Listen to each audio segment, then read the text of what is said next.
Fechou.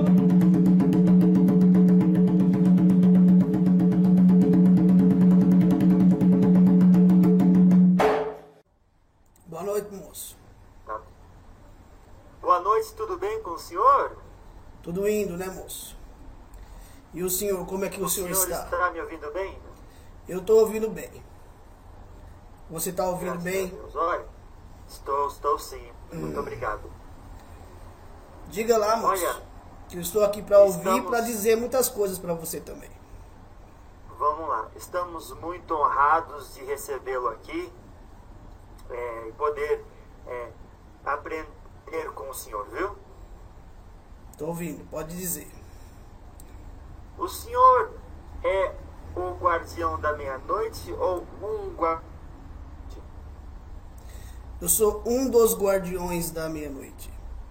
Tá. Entendi. Porque existem vários guardiões do ponto da meia-noite.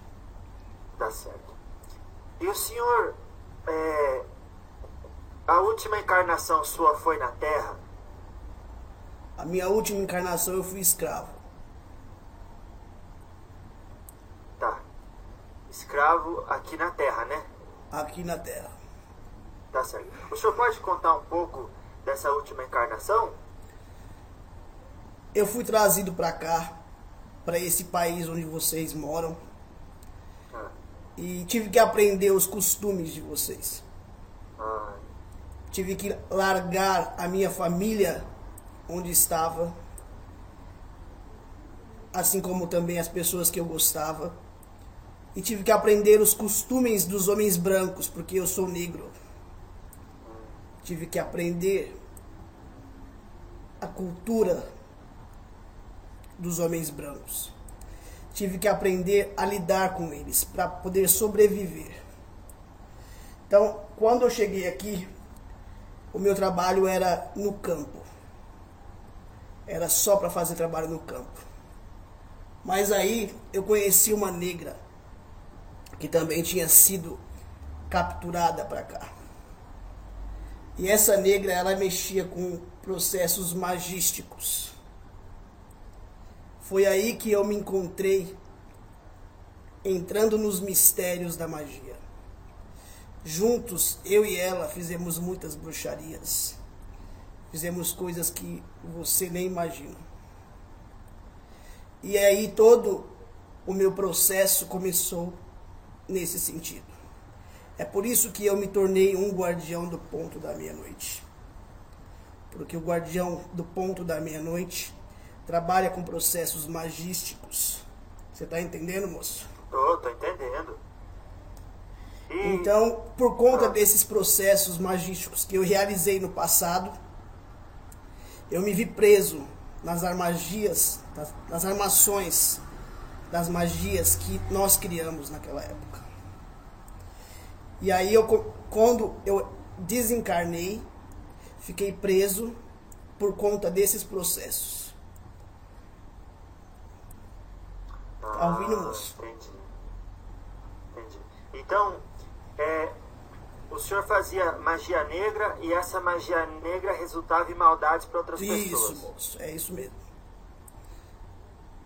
E com quem que o senhor aprendeu magia negra? Com essa negra que veio junto comigo. Nossa. E aí nós começávamos a fazer todo qualquer tipo de maldade que você possa imaginar. Então, Mas quando seria- eu desencarnei, eu fui para as trevas. As trevas, Fui no para as umbral. trevas. Fui para as trevas. Ah, E de lá, passei um bom tempo para poder entender o que tinha acontecido. Até que eu recebi um chamado da luz e comecei a partilhar entre os dois lados. Por isso que é o guardião da meia-noite. Porque ele representa a metade. Entendeu, moço? Então, meia-noite também é meio-dia, meia hora. Tudo que é metade. Então, enquanto eu estava trabalhando nas trevas para a luz, eu ajudava muitas pessoas também a ir para a luz. como é que ajuda uma pessoa a ir para a luz? Você tem que mostrar para ela onde ela está errando, para ela começar a entender o que causa o sofrimento. E com os próprios exemplos que eu e mais outros guardiões também dávamos. E ainda a gente dá vários exemplos do que acontece. Porque o certo é você mostrar para aquele que não conhece a luz o caminho e deixar ele seguir. Tá entendendo, moço? Tô. Vocês fazem a pessoa sofrer bastante até não querer ficar mais ali? Não é que nós fazemos ela sofrer. O sofrimento ela já traz. Ela mesma sofre por si própria. Nós estamos ali apenas para cumprir que ela faça o dever de casa. Tá entendendo, moço? Sim, sim. E, mas como vocês fazem isso? Tem várias formas, eu imagino, mas pode... Tá ouvindo, moço? Tô ouvindo. Eu não consegui ouvir você falar. Tá. Como é que vocês fazem isso? Eu imagino que tem várias formas de ensinar a pessoa, mas o senhor pode falar algumas? Tem o castigo mesmo, que é na chibata. Eita. Mas também tem a moral, não é verdade? Você vai mostrar alguma coisa para aquela pessoa que vai fazer ela sentir, porque a gente só aprende quando a gente sente. Né? Tem gente que sente amor, tem gente que sente dor. Né? Então, aí é que tá. O caminho existe para todos. Então, o caminho pode ser tanto da dor quanto pelo amor. Tá entendendo, moço? Entendi. Pela dor, vocês descem a chibata no lombo, e pelo amor, vocês fazem como? Nós mostramos o resultado das coisas que acontecem quando se segue o caminho da verdade, o caminho da luz, o caminho da lei. Deu para entender, moço? Deu sim. Deu para entender, sim. Agora, o senhor, como é que o senhor se tornou um guardião da meia-noite? Depois de ter passado muito tempo sofrendo nas trevas, tinha um espírito da minha linhagem antepassados que me resgatou e me ofereceu esse caminho, porque estavam implantando aqui nesse país uma religião nova, e ele me ofereceu esse trabalho. E eu, tímido um pouco eu até fui, achando que não ia dar em nada, mas as coisas não foram assim que aconteceu, né? Porque isso é do ser humano, né? Achar que as coisas não funcionam. E as coisas funcionam muito. Tem gente que não acredita em magia. Você acredita em magia, moço? Eu acredito. Então, mas tem gente que não acredita. Porque acha que não funciona, né? Mas funciona. A coisa existe. Não importa como aconteça, ela vai acontecer. De alguma forma. Mesmo consciente ou inconsciente. Mesmo que você queira ou que você não queira. E como eu havia caído pela magia, eu caí no ponto da meia-noite. Porque o ponto da meia-noite é um ponto da alta magia.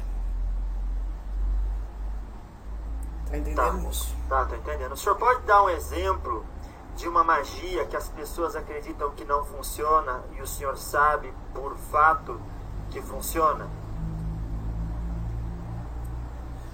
Magia de atração. Olha. Você sabe como funciona a atração? O senhor pode explicar? Posso explicar, mas eu te perguntei, você sabe como funciona? Então, eu digo assim, explicar porque a gente sempre tem uma ideia, né? E às vezes é uma ideia muito vaga. Atração, eu imagino que para atrair ou uma situação ou uma pessoa, eu tenho que mentalizar aquilo, e quando eu colocar um certo grau de emoção suficiente e realidade naquela mentalização, então eu materializo aquela situação. É isso mesmo. Então, assim, quando você quer alguma coisa, você pensa naquilo.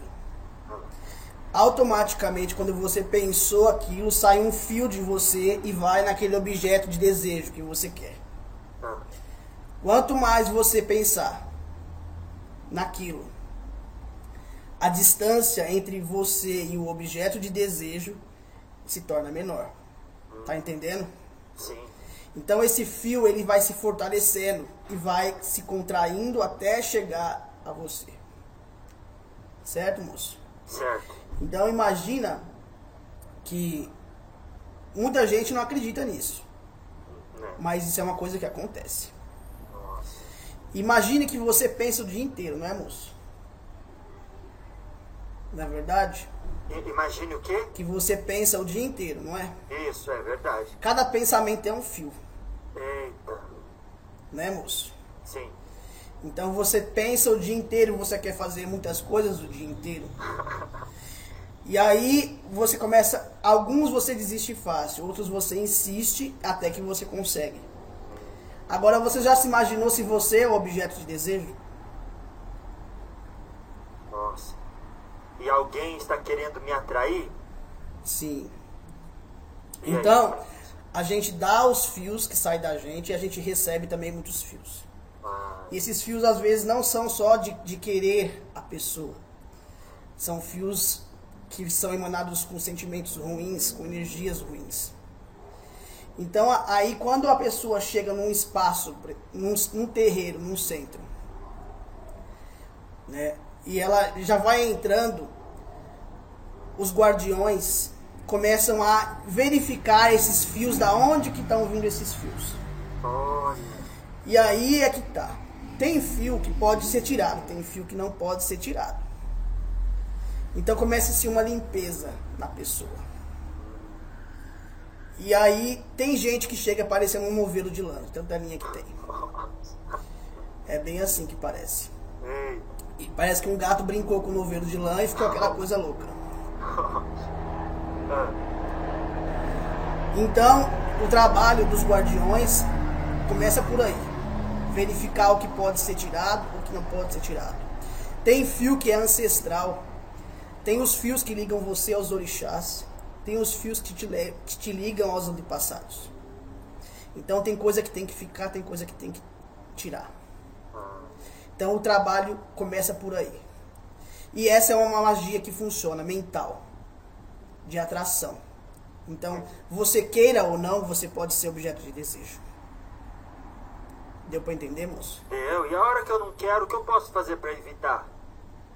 Como é que você tira esses fios? O trabalho no centro espírita, no terreiro, no catimbó que for, tem os passes fluídicos que são para tirar essas energias. Tanto é que você vê os guias estralando os dedos, tirando as coisas. São esses fios que estão sendo tirados. E os banhos que são passados pelas entidades que, através das ervas sagradas, eles vão cortar esses fios, limpar e cicatrizar. Dessa forma você consegue se livrar dos fios. Então você também deve estar se perguntando agora, né, moço? Mas eu não tenho guardião que me protege? E aí? Não é verdade? Ué. Você acha que o guardião vai ficar de escudo pra você o tempo todo? Né? Quando você vacila e você cai na energia densa, você fica alvo das energias. E aí, depois que se pegou, só tem que tirar mesmo, não tem mais jeito, né? Tá.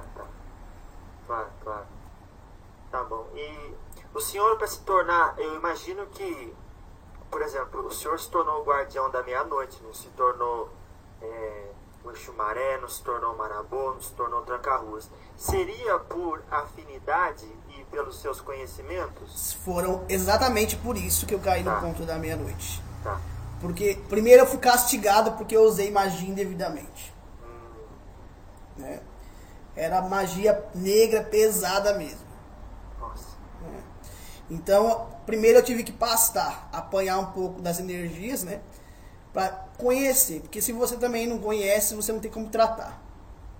Então, as energias, você tem que conhecer elas. para que você consiga dominá-las.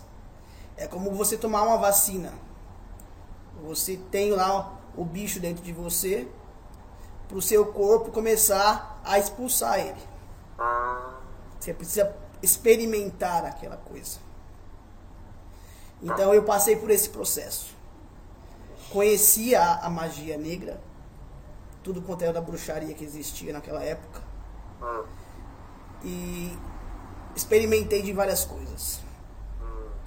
Então, quando eu passei por esse processo de aprendizado e de sofrimento, porque foi muito sofrimento, moço. Nossa. Porque não é assim de um dia para a noite, não. Foram 250 anos de aprendizado e de sofrimento. Então, o senhor pode dar um exemplo da magia negra mais pesada, que o senhor conceitua como a mais pesada? Isso o senhor não...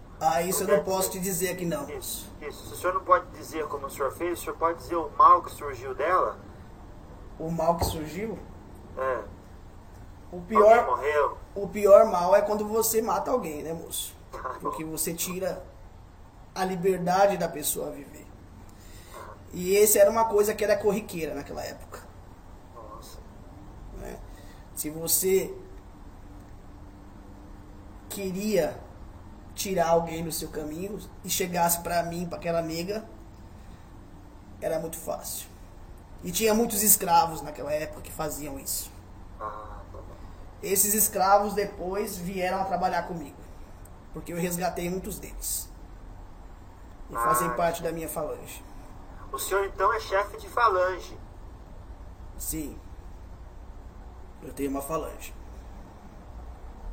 Mas uma coisa é se tornar um guardião da meia-noite, outra, imagino bem diferente, é se tornar um chefe de falange, não é? Sim. Qual que é o processo? O senhor tem que brigar com alguém? Você começa criando uma egrégora, como vocês chamam aqui. Porque como é que você cria essa egrégora? Você cria um laço de amizade. Tem muitos guardiões que raptam os espíritos. Né? Quando você vê muitos quiumbas fazendo isso. Se fortalecem e acham que podem escravizar os desencarnados. Aqueles que estão caídos no umbral. E muitos se tornam escravos mesmo. Mas porque tem débitos do passado. Porque senão a lei não deixa. A lei só vai deixar o que é permitido. Então existe uma lei. E até eu me tornar um guardião, eu tive que passar por vários processos. Não é do dia para a noite. Então, um dos processos foi criar um ciclo de amizade suficientemente grande que pudessem... Quanto mais você consegue levar para a luz, mais força você ganha. E a gente não só ganha, não, a gente perde também, viu? Perde? Porque tem muita gente da luz que cai. Que isso? O senhor conhece uma pessoa que caiu da luz, que trabalha com o senhor? Tem muita gente que caiu. Muita gente que caiu. Caiu por quê? Porque a vida, entenda assim, existe um processo de evolução. Isso não só para os seres humanos, mas no mundo inteiro. Né?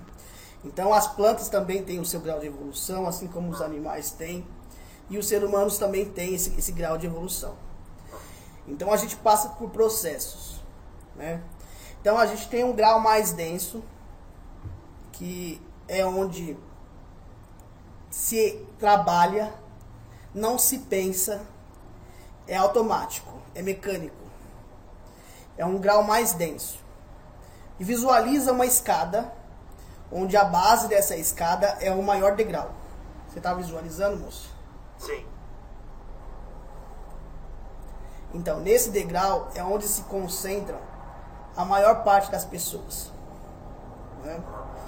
Então aqui só tem a vontade de vencer. É o espírito do guerreiro. Então nesse padrão tá ali o trono de Ogum. Deu para entender, moço? Deu. Então ali rege a energia de Ogum porque é uma energia bruta, uma energia de batalha, de força, de guerra. É a lei da selva. Só os mais fortes sobrevivem.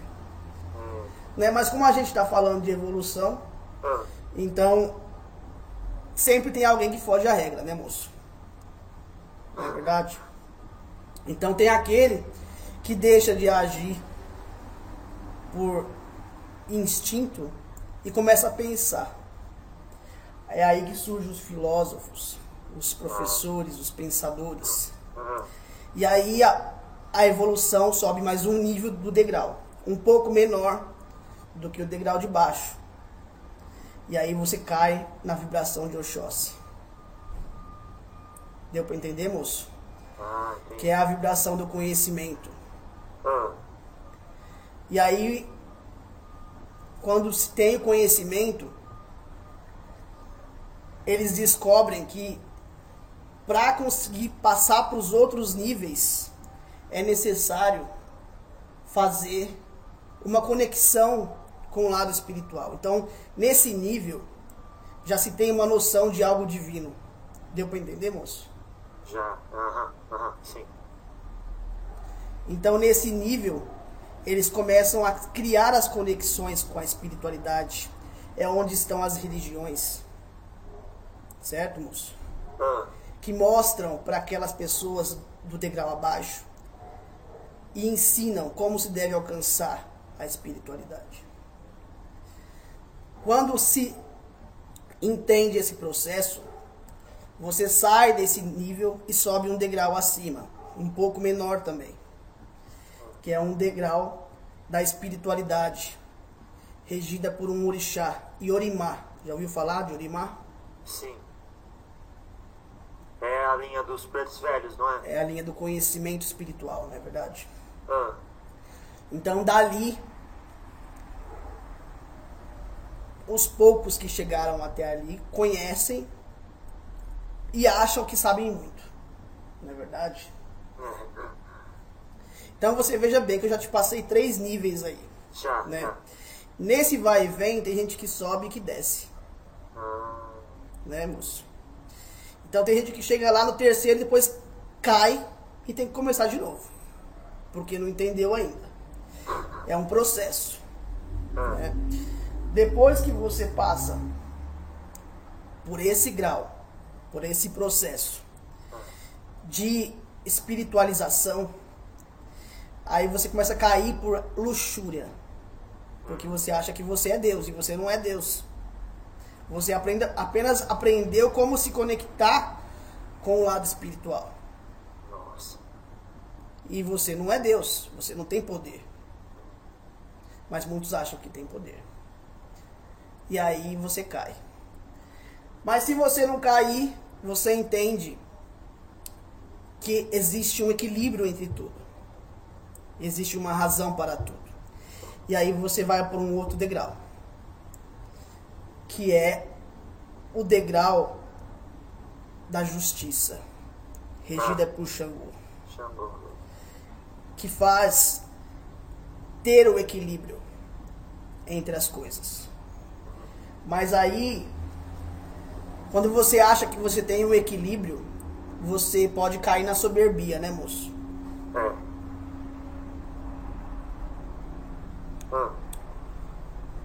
Deixa eu dar uma pitada aqui, moço. Tá bom.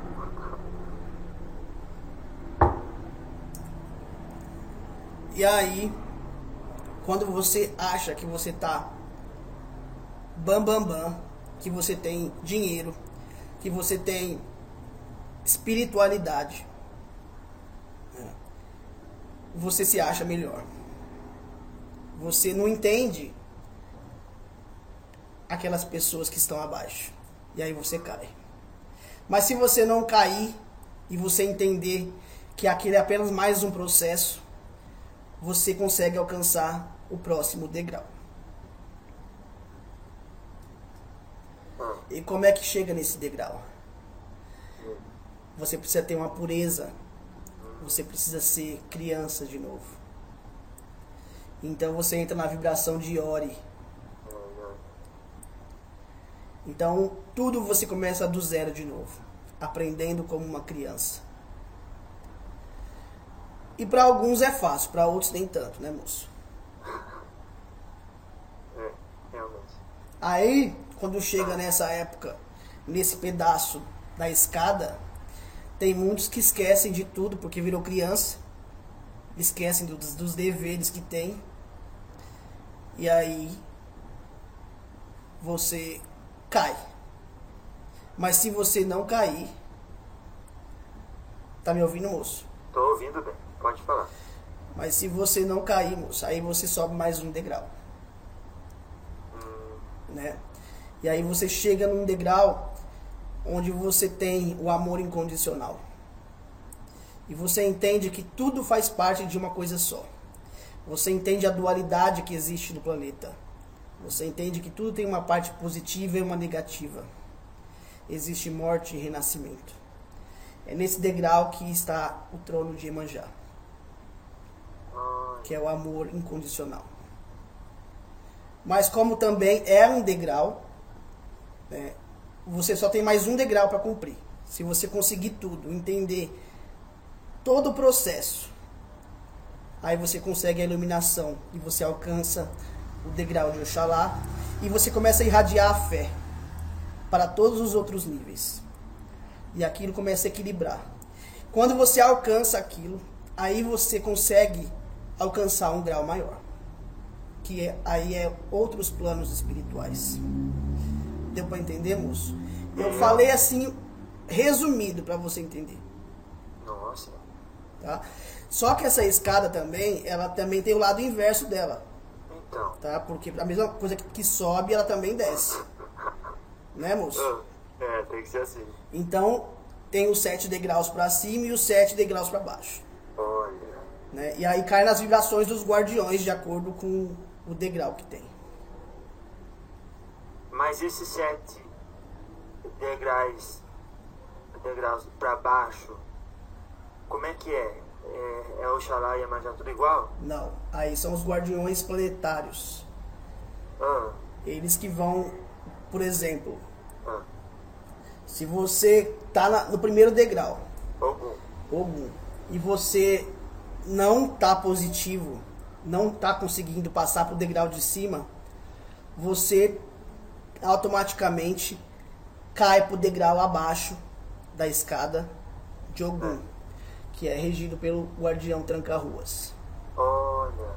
E aí ele atua no processo.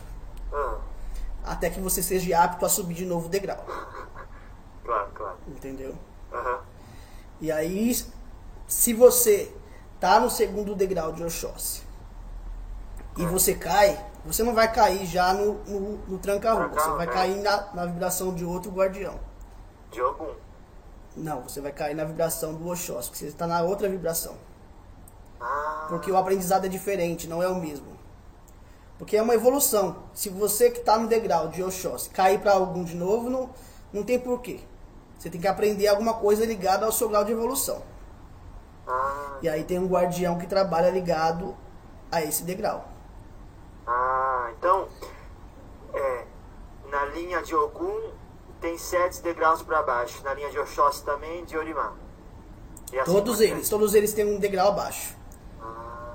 Então você faz a escada para cima, você pode até desenhar no papel se quiser. Então. Para ficar mais fácil. Tem um degrau grande, depois um menor, e vai subindo, até chegar no menor de todos, que é de Oxalá. E aí você faz o degrau também para baixo, fazendo a escada inversa. Tá. Então você vai cair nos degraus dos eixos planetários, se você cair no negativo. Tá, mas... Eu caí na vibração de Orimá. Deu pra entender? Sim. Então quando eu caí no polo negativo do guardião planetário de Orimá. O senhor pode ensinar o guardião planetário de cada um deles? Para cada pessoa, ou para cada tipo de nação, eles vão dizer para você que é um. Né? Os que eu conheço, os que eu aprendi, porque na vida é assim, a gente aprende muita coisa. E eu não sei tudo, não é verdade, moço? Então, o que eu sei, eu vou passar para você agora. Tá. De Ogum Tranca-Ruas. De Oxóssi, Marabô. De Orimá, Pinga Fogo. Olha. De Xangô, Exu Giramundo. De Iorima, de Iori, E olha. você tem o poder de Exu Maré. Ah. Ah. E Iemanjá. de Iemanjá você cai no trono das guardiãs, Tá, Pombogira. as pombogiras. Ah. E de Oxalá você cai do rei do inferno, que muitos chamam de Lúcifer, Nossa, ou Exu mas Maioral. Mas parece que quanto maior a altura, maior o tom. Maior o tombo. Exatamente. Se você pega uma pessoa que está no degrau de Oxalá e ela cai, ela não vai cair no degrau de tranca-rua da baixinho, não. Ela vai cair direto lá pro fundo. Que isso? É assim que funciona, moço. Mas por que será? Será que quanto mais elevado você está, mais um peso maior... de Quanto maior a sua responsabilidade? luz, maior as suas trevas. É assim que você tem que medir as coisas. Quando você vê uma pessoa que está muito nas trevas, o potencial de luz dela é muito grande. Ah, eu digo isso aos amigos. Muito bom, muito bom. Aham, Então você começa a medir as coisas dessa forma. aham. Tá Pode-se dando pra dizer entender, também, moço? seu guardião, que é como se disséssemos, quanto mais elevado, maior o peso da responsabilidade. Exatamente. E é esse peso que faz você afundar. Quando você não tem o conhecimento, a pena é menor. Ah lá. Se você tem mais conhecimento, é mais peso para você. Nossa. É por Nossa, isso ele- que hoje você vê, Ah, é uma coisa que eu sempre falo. Tá. Olha para essa espiritualidade que está hoje no planeta e você vê as atrocidades que esses líderes religiosos estão cometendo. nossa. Você já reparou no que está acontecendo? Aham. Eles estão mostrando o lado negativo deles. Ah, E você vê casos absurdos acontecerem. Então, quanto maior o degrau, maior é o tombo. Agora, uma pergunta interessante. Qual a diferença em evoluir fora da matéria e dentro da matéria? Não tem diferença. Não tem? Não tem. Você vai continuar evoluindo. Os processos são iguais. Você passa por degraus. Se você passou desses 7 primeiros degraus, que são só os primeiros, tá, moço? Porque depois disso tem muito mais. Oh, É, depois de Oxalá? depois de Oxalá. Que isso? Isso. Então, os seres que reencarnam aqui só conseguem chegar até esse plano. Claro, claro. E são pouquíssimos que chegam, moço. Porque às vezes, quando você está muito conectado com a espiritualidade, você consegue alcançar lá, mas você não fica muito tempo lá. Deu para entender, moço? Ah, sim, sim. Porque quando você está numa vibração boa e você está bem, você alcança esse degrau. Mas não quer dizer que você vai ficar lá naquele degrau. Ah, Assim como todos os outros degraus. Você é um sobe e desce de escada o tempo todo. nossa. É assim que funciona. Agora, tem como uma pessoa que está lá no seu tranca já chegar direto em Oxóssi, Não, sem passar por Ogum? não. Se ele tá no seu tranco é porque ele é da vibração de Ogum. Então ele precisa passar por Ogum, entender o processo de Ogum para chegar em Oxóssi. Não tem como você pular. Agora, se você tá na vibração de Xangô e você cai lá para a vibração do guardião planetário, quando você conseguir voltar, você vai direto de novo para Xangô. Você não vai passar de novo pelos processos. Ah, Porque você não perde nada tá. daquilo que você já tem. Entendeu, moço? Então, se Rapaz, tá em Oxalá, caiu, ele não precisa passar pelos outros, já volta. Não, se ele entender por que ele caiu, por que ele tá naquele processo, quando ele subir, ele já volta de novo pra lá. Ah, tá bom. Entendeu? Entendi. Agora, uma pergunta interessante a respeito disso. Se uma pessoa encarnada está sobre a regência de Ogum e Yansan, isso tem alguma coisa, tem alguma coisa a ver com os graus onde ela se encontra? Quando você nasce aqui nesse planeta, você é recebido por um orixá. Não é verdade? Isso. Então você veio aprender as lições daquele orixá. Certo, moço? Então, a sua vida, ela está ligada diretamente naquele processo. Então, o principal objetivo da sua vida é cumprir aquele processo. Né? É cumprir a sua missão dentro do processo. Né? Não quer dizer que uma pessoa que é de Ogum não seja evoluída. Não é isso, tá, moço? Eu estou dizendo que dentro da evolução, o processo maior é o de Ogum, porque é muitas batalhas, muitas lutas, né? E existe essa coisa de vencer. Então, a pessoa que nasce naquele degrau, ela vem para vencer alguma coisa. E os processos dela estão ligados à lei. Então, a pessoa que nasce em Ogum, ela tem alguma coisa a resolver com a lei. Ela tem algum processo que ela precisa vencer. Às vezes é interno. Não é só externo. Ela precisa enfrentar um obstáculo que está dentro dela. E por isso ela traz essa vibração. Tá. A gente ouve dizer que cada um tem um pai e mãe de cabeça. Que um como os nomes que eu falei, por exemplo, vamos dar um exemplo de uma pessoa. Porque você tem que ter dois polos, né? Isso tanto do lado esquerdo como do lado direito. Entendi. Então você também não só tem um Exu. Não é verdade, moço?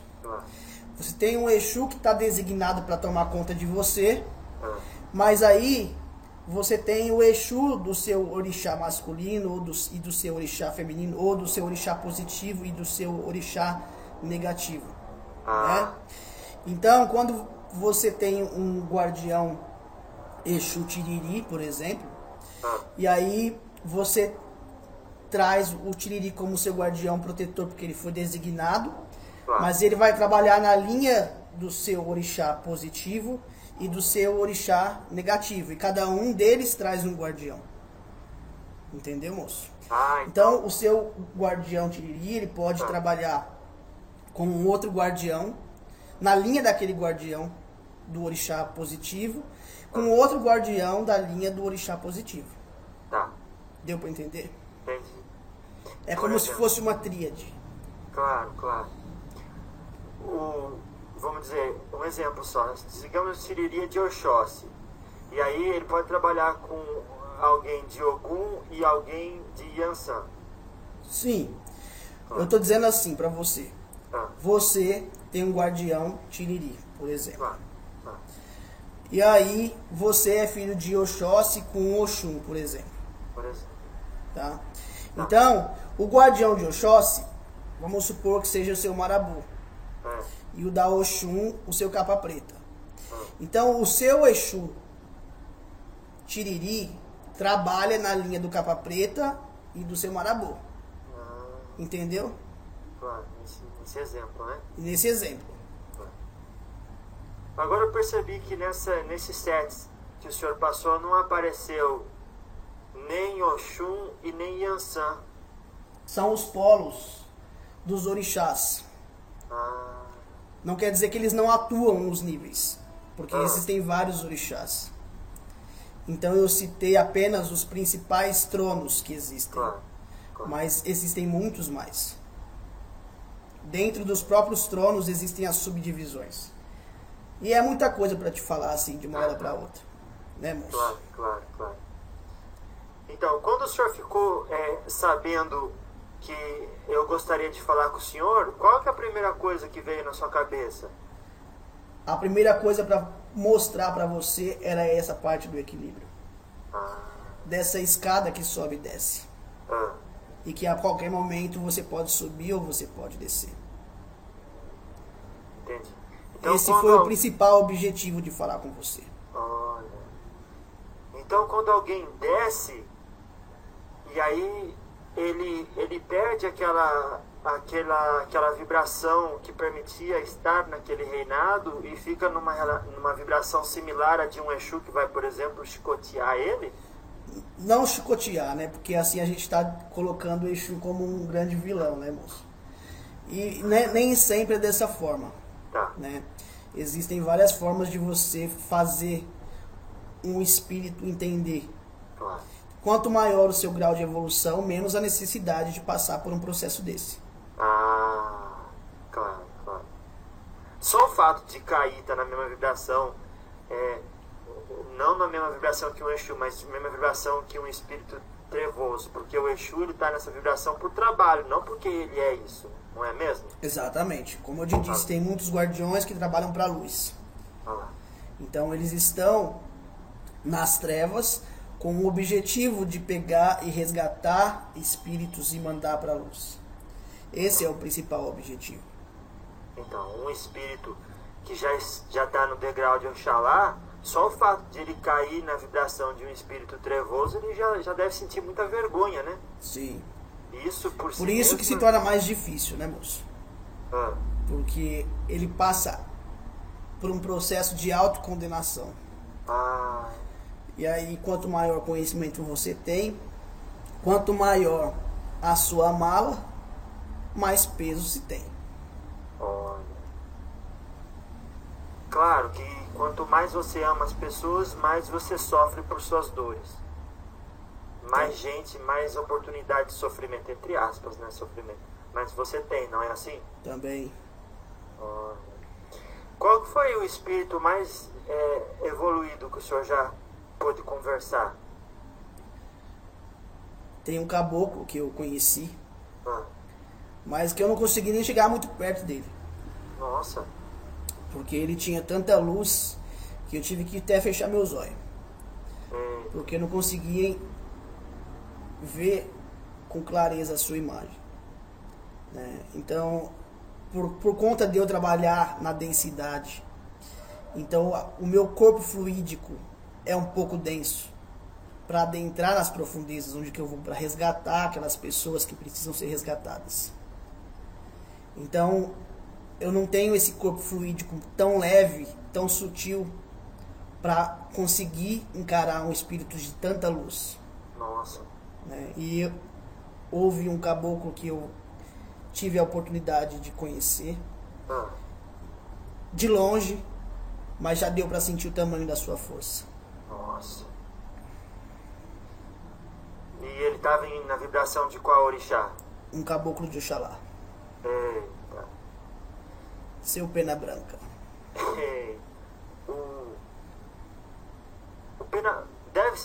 O Pena Branca não é o mais evoluído dos caboclos, é? Não tem isso, É tem? que é uma egrégora, né, moço? Então existem centenas de caboclo Pena Branca por aí. Claro. Então, esse que eu vi, caboclo Pena Branca, se não é o maior caboclo Pena Branca, ele está muito evoluído. Nossa. Agora, me explica isso, vamos aproveitar que estamos nesse assunto. Partindo ali de Ogum até Oxalá, o caboclo Pena Branca, a sua falange, então tem caboclo Pena Branca de todos das 7 linhas? Eles trabalham dentro das outras linhas, mas eles têm a raiz lá em Oxalá. Porque eles são mediadores dessa força crística, dessa força de luz de Oxalá para as outras vibrações. Entendi. E pode alguém, por exemplo, ter Oxalá como orixá regente da sua coroa? Sim. Pode? Pode. Por exemplo, ter o Oxalá e Iemanjá, por exemplo? Sim. Isso é possível? Sim. Entendi. Agora, onde entra o Exu Mirim nessa história? O Exu Mirim trabalha na minha linha. Então o senhor conhece bem. Por que que Exu Mirim trabalha na minha linha? Ah, Porque eu trabalho ligado com a linha das mulheres. Porque eu não padeci por conta de uma mulher que me conheceu e me mostrou o mundo da feitiçaria. sim. Então eu trabalho com poder feminino. Ah, E eu trabalho com 7 pombogiras junto comigo. olha. Então, na minha falange eu tenho 7 pombogiras que trabalham comigo. E Exu Mirim é um poder infantil. Ah, E a criança está ligado à mulher, porque a mulher dá a luz. Então a criança, ela trabalha na linha feminina. ah, Então a criança, ela faz parte da minha corrente por conta disso.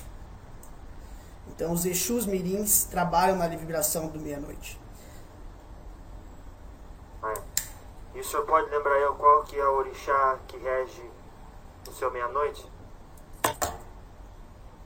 O orixá que rege direto o seu meia-noite, o ponto da meia-noite, Ah, é o Xangô. Xangô, né? Da Xangô. justiça. Isso, porque ele está no meio, né? Tá. Então ele que vê o equilíbrio das coisas. E Exu da meia-noite trabalha entre razão e emoção. Ah. Nossa. Mas então, o Exu Mirim então é um Exu só que plasmado como uma criança. Isso. Mas ele foi um espírito de uma criança que fez maldade e morreu? Nem sempre, moço. Ah. Às vezes é uma criança revoltada. Porque desencarnou já adulto. Mas teve muito processo na infância. E aí quando desencarnou, quis voltar pro corpo fluídico de criança para fazer o que ele queria fazer. Ou para descontar a sua raiva, né? Pelo sofrimento que passou. Tá. E aí, como Exu Mirim, ele vai, desconta a raiva e faz o mal. Se ele tiver no lado negativo da coisa, faz. Porque aí a gente tem que avaliar caso a caso. Tá. Então tem o lado positivo da força e o lado negativo da força. Exatamente. Então tem o Exu Mirim que só faz o bem e o Exu Mirim que só faz o mal. Para Exu, esse conceito de bem e mal não existe, né, moço? Não? Não. Tudo tem um objetivo só. Tá, fazer progredir o objeto de atenção. Se ele trabalha para a luz, ele vai trabalhar para fazer a evolução. Ah, E se ele receber uma ordem de que ele tem que fazer um castigo para alguém, ele vai fazer porque ele recebeu a ordem para fazer. Isso não quer dizer que ele é mau. Você tá entendendo, moço? sim, sim. Porque ninguém colhe aquilo que não plantou. Tem que ter alguém para fazer o mal.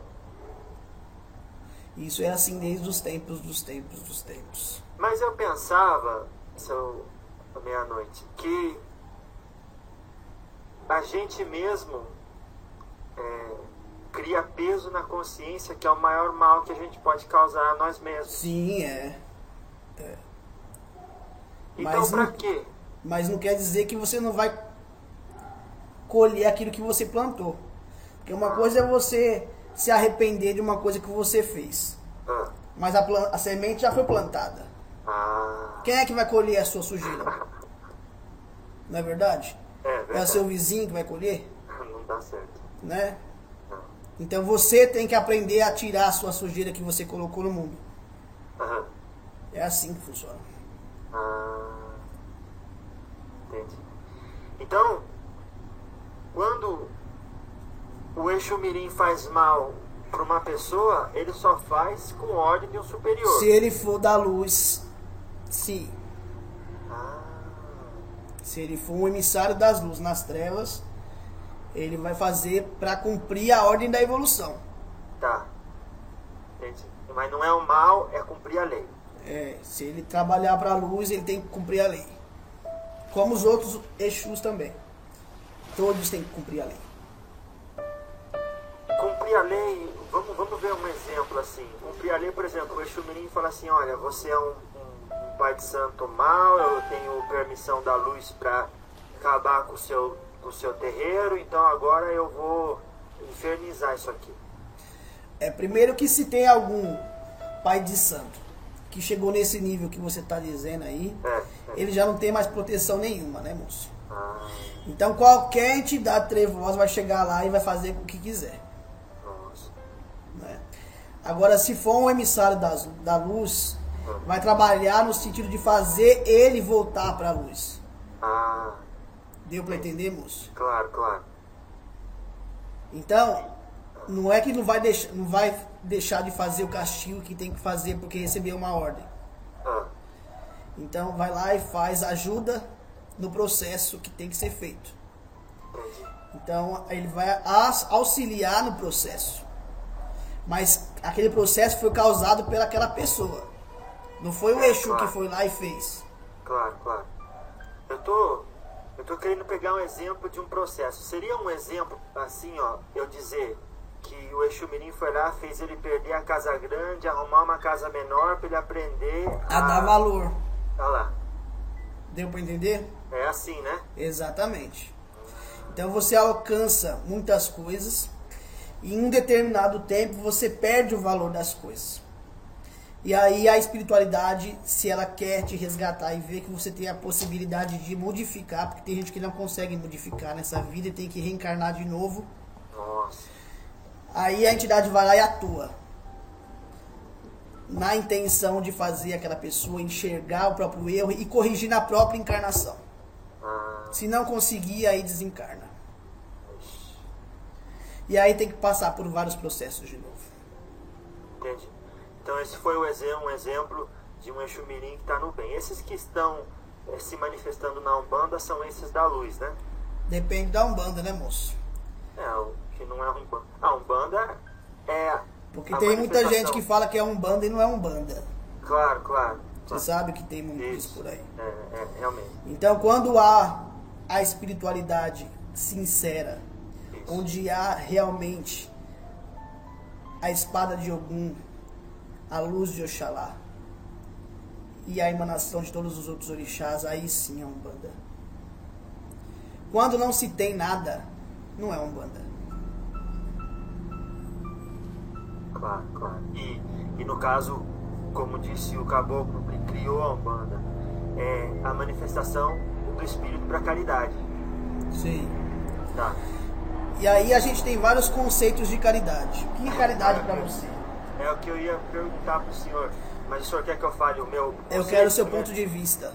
Bom, eu, como todo bom espírita, eu diria que a caridade, segundo entendia Jesus, é a benevolência para com todos, indulgência para com as imperfeições alheias e o perdão.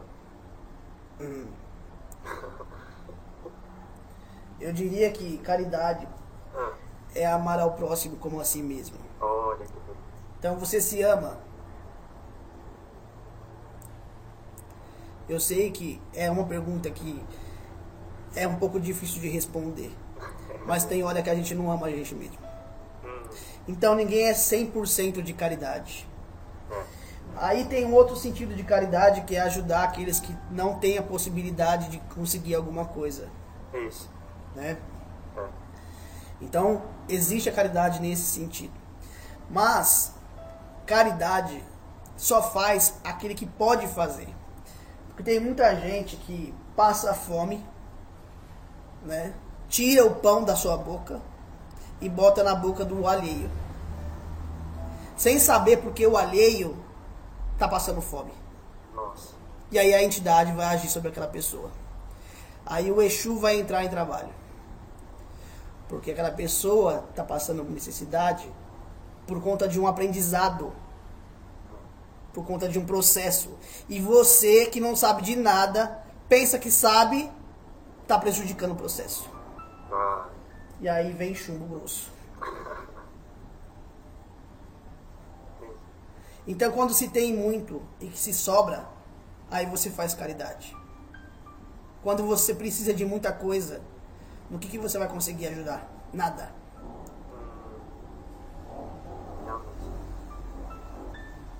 alguém quer... no que o guardião da meia-noite pode ajudar uma pessoa? E quando alguém quer chamar um guardião da meia-noite, o que a pessoa deve fazer? Deve se chamar? Primeiro porque eu trabalho com a parte magística. Então, qualquer pessoa que faz magia passa no meu reino. Então, eu vou envolver aquelas pessoas que trabalham magisticamente. Se ela faz alguma coisa de errado, eu vou mostrar para ela onde que ela vai chegar. E se ela faz alguma coisa positiva, eu vou auxiliar para que aconteça. É assim o meu trabalho. Para reparar o mal que um dia eu causei. Nossa.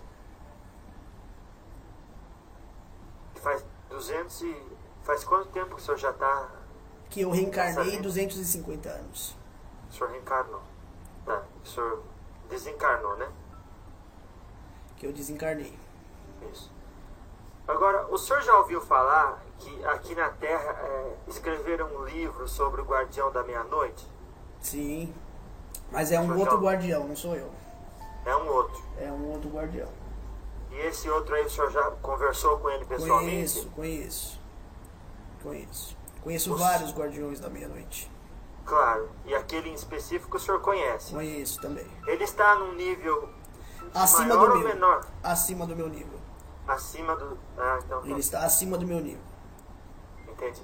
E como é que é? Vocês aí têm um reinado, uma casa, um apartamento, não tem nada disso? Espírito não precisa disso, né, moço? Claro. Mas vocês se organizam por afinidade. Nós temos nosso campo de atuação. Né? Então, cada um respeita o campo de atuação de cada um. Entendi. Você pode imaginar uma casa, um vilarejo, uma cidade, um país. Isso. E aí, então, as forças, elas ficam nesses locais e elas vão até onde elas podem adentrar, onde elas têm permissão. Elas Então, não ficam só presas naquele ambiente. Claro, claro. Né? Elas podem ir a outros ambientes, desde que haja permissão. Você não vai entrar na casa de alguém sem ser convidado, né, moço? Me parece um padrão que se repete, esse de um guardião da meia-noite estar rodeado de mulheres. Sim. Que foi o caso do guardião que você acabou de citar. Mas todos os guardiões... Eu caí por uma mulher também. Entendi. Por isso que eu fui pro ponto da meia-noite. Porque eu me envolvi com a bruxaria e porque foi por conta de uma mulher. Tá. E a gente ouve dizer nas literaturas, não só nessa, que vocês utilizam como espada, o senhor mesmo disse chicote. Eu uso um facão. O senhor usa o que? Isso? Um facão? Eu uso um facão. Mas aonde o senhor pegou esse facão? Isso é plasmado na espiritualidade. Porque não é um facão que você usa para cortar a carne na sua casa. Então eu não fui lá numa oferenda que fizeram pra mim e busquei o facão lá. Mas quando eu entrei na espiritualidade e comecei a trabalhar, eu precisava de alguma coisa para me defender das energias trevosas que tentavam também me sequestrar, me aprisionar. Então cada um plasma alguma coisa. E tem espíritos que demoram a entender que podem plasmar o que quiserem. Mas se eu posso plasmar... O senhor pode plasmar um facão, eu posso plasmar um escudo mais forte. Também. Aí fica os dois empatados. Também pode. Então o que faz um facão, o que faz uma espada, por exemplo, ser mais poderosa? Como eu já disse pra você, quanto maior a quantidade de luz você conseguir passar esses seres trevosos pra luz, maior a sua força. É isso que vai dar o poder do meu facão. E obviamente... Porque tudo no mundo é energia. Tudo no mundo é energia. Então tem energia no plano de vocês e tem energia também no plano onde eu estou. É tudo forma de energia. Claro. E as oferendas que a gente recebe também fortalecem essas nossas energias. Então quando você oferenda ao seu guardião, você está oferecendo a ele uma energia para que ele auxilie você nos processos que você quer e para que as armas que ele tem sejam grandes para poder te proteger. Nossa, que importante. As pessoas não dão muita importância para oferenda. Não, porque elas não acreditam. Ah lá, como o senhor falou no começo. Elas não acreditam. Elas acham que é besteira. Mas como eu disse, você acreditando, aí a entidade vai lá e atua. Na intenção de fazer aquela pessoa enxergar o próprio erro e corrigir na própria encarnação. Se não conseguir, aí desencarna. E aí tem que passar por vários processos de novo. Entendi. Então esse foi um exemplo de um Exu Mirim que está no bem. Esses que estão se manifestando na Umbanda são esses da luz, né? Depende da Umbanda, né, moço? O que não é Umbanda. A Umbanda é... Porque tem muita gente que fala que é Umbanda e não é Umbanda. Claro, claro. Você sabe que tem muito isso por aí. Realmente. Então, quando há a espiritualidade sincera, onde há realmente a espada de Ogum, a luz de Oxalá e a emanação de todos os outros orixás, aí sim é Umbanda. Quando não se tem nada, não é Umbanda. Claro, claro. E no caso, como disse o caboclo que criou a Umbanda, é a manifestação do espírito para a caridade. Sim. Tá. E aí a gente tem vários conceitos de caridade. O que é caridade para você? É o que eu ia perguntar para o senhor. Mas o senhor quer que eu fale o meu conceito? Eu quero o seu ponto de vista. Bom, eu, como todo bom espírita, eu diria que a caridade...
Meio-dia do sol.